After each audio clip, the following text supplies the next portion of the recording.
Be born into the world, you can find out before they're born into the world that they're going to have a terrible, terrible life of hardship and misery. But what if why give that person that life? What if they let's look through history. Look through history. Look at creative people who have had horrible lives. Horrible things happen to them, but they've written books, or they've written theatre, or they've written things which have inspired other people. Who? Stephen Hawking. What about Bach? Hawking's a good example. Absolutely, I agree with you.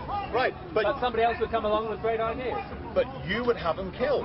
I would have them before they were born. Right. So would you terminate people with mental illnesses? I think if it's something which is hereditary, I think it'd be very worth doing. If there's madness in the family, then you would also be terminated yourself.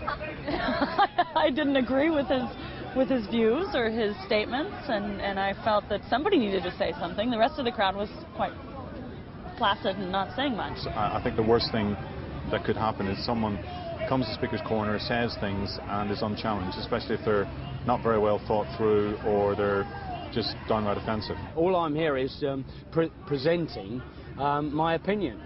Whether people agree with me or not is not the point. Whether they hear me is the point. No matter how outrageous our actors' comments, people fell into one of two groups. They either just listened or shouted back. In social psychology, they're known as the bystander and the dissenter, and that is step 4. Free speech is extremely important, and the freedom of expression is important precisely because it's important to be able to dissent from regimes that are tyrannous or anti-democratic. That again takes us back rather to the idea of how wars and brutality and gross criminal abuse of human rights occurs. It only occurs, it seems to me, within the context of relative silence. Suppression of all rebellion, suppression of all dissenting opinions is the hallmark of tyranny. That is, it is not to allow any opposition, not to allow any alternative perspective on the illusion that they have created. Typically an illusion that they will give you security, that they will give people a better way of life, when in fact what they are doing is taking away people's freedom and people's liberty.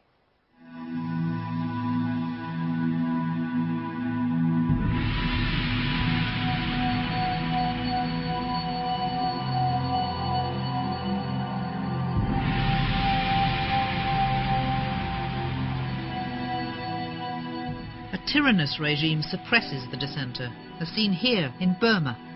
For decades, this former British colony has been run by an army-controlled socialist regime that isolated the country, wrecked its economy, and repressed its ethnically diverse people.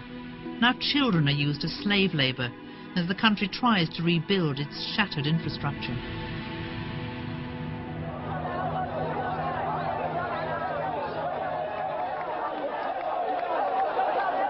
In 1988, a massive and peaceful people power movement demanded an end to dictatorship.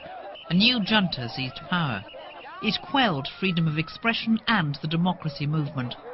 Crowds of peaceful protesters were machine-gunned by troops. Thousands died. Others were imprisoned and tortured. One was Ko Aung. In Burma, almost political prisoners are that they put in solitary confinement. They put in that leg iron horizontally between two legs, two angles, and chain was attached, and then you can walk, carry that. And that iron rock was at 80 inches long, and when you walk, really hard.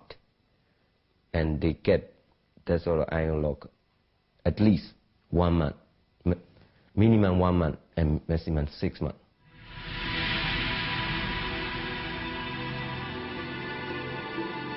Human rights groups want the military regime to be tried for genocide and crimes against humanity. Nothing has happened. My opinion is that British government and Indonesian community they didn't do enough for our struggle in Burma. And they know what's terribly going on in Burma. They knew it. One young Englishman did do something. James Maudsley chose to become a dissenter. he deliberately got himself arrested, handing out pro-democracy leaflets. His aim was to draw attention to the genocide of the Karen minority in Burma. The day before he left, he was best man at his twin brother Jeremy's wedding. We knew that was his intention, to get put into prison, because he wanted to confront the military face on, and the only way of doing it was to end up, in his own words, to reside at their pleasure. Like Ko Aung, James was also tortured by the regime. If anyone stands up to them, then that is a challenge to their power and their authority. James was a white Westerner who stood up to their authority. He needed to be stamped on. Random beatings, white light on 24 hours a day, white noise, radio noise being played outside his cell 24 hours a day. Essentially all the techniques to break somebody's spirit and break someone's morale. Friends in Thailand sent him fresh fruit, and it was left out of his reach, but visible, rotting, until they gave it to him. Stupid little games which prison guards play, largely, and sometimes more serious. A campaign in Britain secured James' release. This was the positive result of a group action. And that's why malevolent leaders fear and quash group power.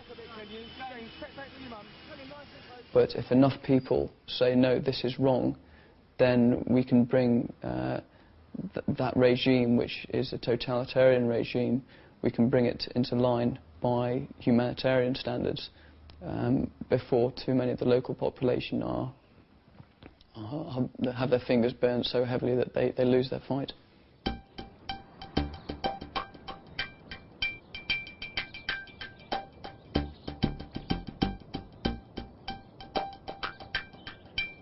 Every day the papers are full of horrors around the globe. And what do the majority of us do? Nothing. Yet being a bystander is one of the most essential ingredients of maintaining a tyranny. We're at Lancaster University to look at this very issue. Psychologist Dr. Mark Levine is getting to the heart of why we do or don't help others. If you ask people whether they'd help, nearly everybody says, of course I would, because we don't want to be seen as not caring for other people. But actually all the research says that by and large people don't help. They turn away. If there's any reason for not looking, they won't look. Mark Levine has chosen football to look at this problem. In Britain, football represents one of the most powerful ways in which people divide themselves into us and them. The team strips mark their differences.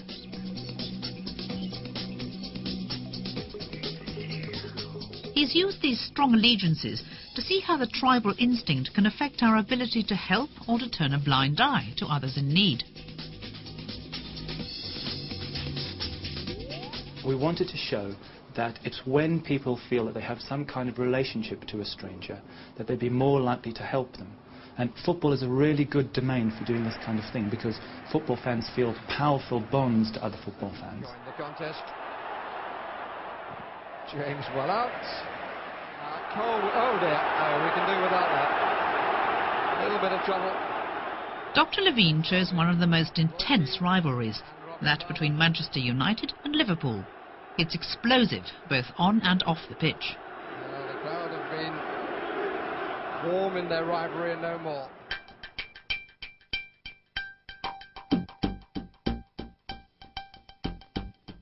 We took 4 secret cameras and a stuntman to the Lancaster campus to catch on film whether people will help a stranger in distress. All the unsuspecting test subjects will be Manchester United fans. The stuntman will fall in their path wearing either a Manchester United or a Liverpool strip. When will the fans play the Good Samaritan?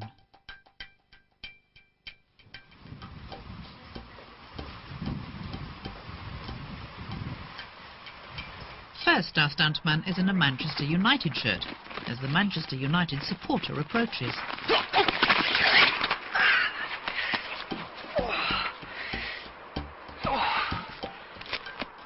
A positive result. Even though it's raining, she helps her fellow fan into the building. Next, we try the Liverpool strip. This Manchester United fan sees the fall, but sprints inside.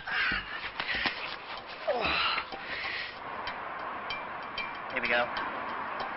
It's wearing a suit, looks very smart, carrying the questionnaire. Back now in the Manchester shirt,